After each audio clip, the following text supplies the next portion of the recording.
ಎಲ್ಲರಿಗೂ ನಮಸ್ಕಾರ. History in Kannada YouTube ಚಾನಲ್ನ ಮತ್ತೊಂದು ವಿಡಿಯೋಗೆ ತಮ್ಮೆಲ್ಲರಿಗೂ ಸ್ವಾಗತ. ಅವತ್ತಿನವರೆಗೂ ತನ್ನನ್ನು ಸುಪುತ್ರ ಎಂದೇ ತಿಳಿದಿದ್ದ ಕರ್ಣನಿಗೆ ಕುಂತಿಯೇ ತನ್ನ ತಾಯಿ, ಪಾಂಡವರೆಲ್ಲ ತನ್ನ ಸಹೋದರರು ಎಂದು ಗೊತ್ತಾದಾಗ ಅದೆಂಥ ಯಾತನೆ ಆಯಿತೋ. ಆದರೂ ಆತ ಕುಂತಿಯೊಂದಿಗೆ ನಗುತ್ತಲೇ ಮಾತನಾಡುತ್ತಾನೆ. ಉಳಿದ ನಾಲ್ವರು ನನ್ನ ಗುರಿಯಲ್ಲ, ನನ್ನ ಗುರಿಯೇನಿದ್ದರೂ ಅವನೊಬ್ಬನೇ ಅರ್ಜುನ ಎನ್ನುತ್ತಾನೆ. ಕರ್ಣನ ವಿಷಯವಾಗಿ ಕುಂತಿಯ ಮನಸ್ಸು ಎಷ್ಟರ ಮಟ್ಟಿಗೆ ಕಲ್ಲಾಗಿತ್ತು ಎಂದರೆ ಆಕೆ ಆಗ ಕೂಡ ಮಗನೇ ನೀನು ಗೆದ್ದು ಬಾ ಅನ್ನುವುದಿಲ್ಲ.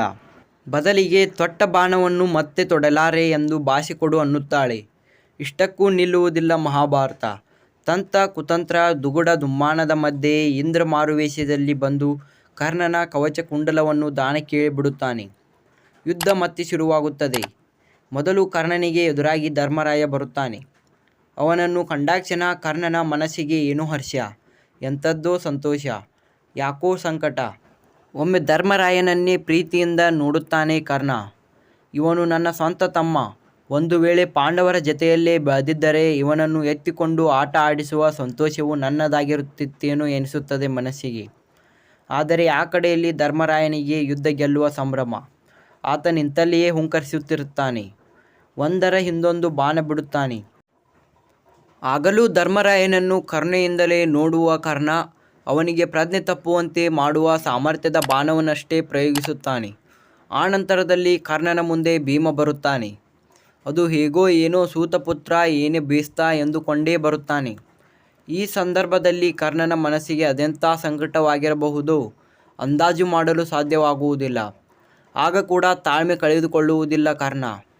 ಭೀಮನನ್ನು ಮಾತ್ರವಲ್ಲ, ನಕುಲ ಸಹದೇವರನ್ನು ಕೂಡ ಕೇವಲ ಗಾಯಗೊಳಿಸಿ ಪ್ರಜ್ಞೆ ತಪ್ಪುವಂತಷ್ಟೇ ಮಾಡಿ ಅವರ ಜೀವ ಉಳಿಸುತ್ತಾನೆ.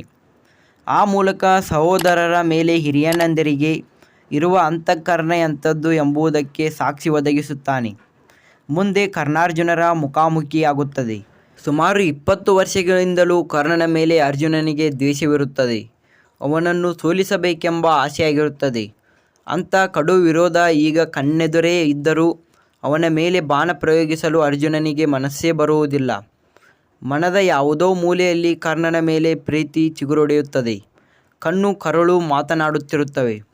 ಈ ಸಂದರ್ಭದಲ್ಲಿ ಅರ್ಜುನನೇ ಪುಣ್ಯವಂತ.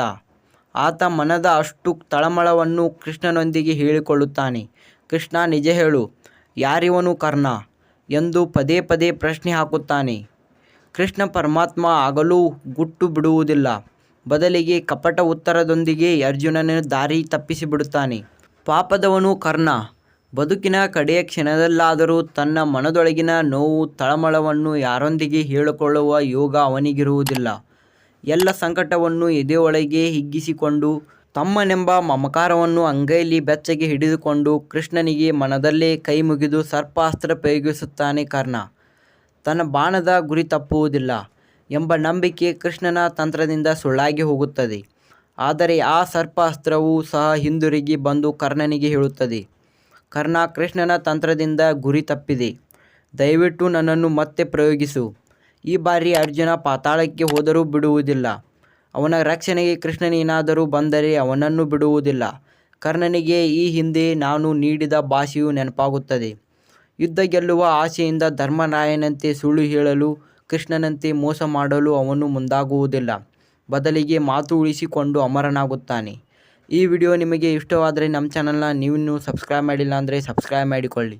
ಮತ್ತೆ ಮುಂದಿನ ವಿಡಿಯೋದಲ್ಲಿ ಭೇಟಿಯಾಗೋಣ. ಎಲ್ಲರಿಗೂ ನಮಸ್ಕಾರ.